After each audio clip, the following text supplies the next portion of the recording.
Tak já myslím, že ještě Alp by mohl svou nevolební To rozmyslí dobře, jo.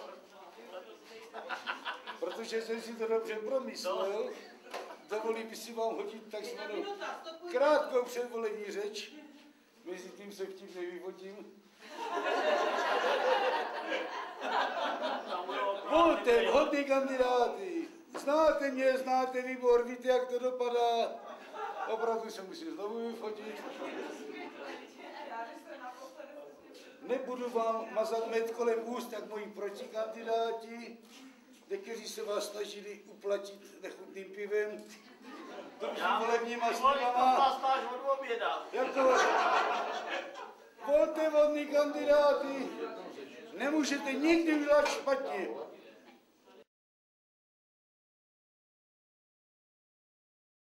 Pokud se do výboru dostanu, se budu snažit o to, aby klub měl co nejvíc peněz, aby až přijdete na příští sraz, jste nemuseli stát 100 korun z kapsy, protože klub to zaplatí. Já můžu říct, že jsem s ním spolupracoval naprosto fantasticky. Je to velice obětavý člověk, hodnej člověk, byť tak někdy na první pohled nepůsobí. A Alpe, já ti hrozně moc děkuji za to, co jsi tady odvedl a doufám, že to není jeho poslední záležitost tohle, protože jak mi teďka v týdnu jsme spolu hovořili a on řekl krásnou věc a Čapo, víš, co je na tomhle všem nejbožtější?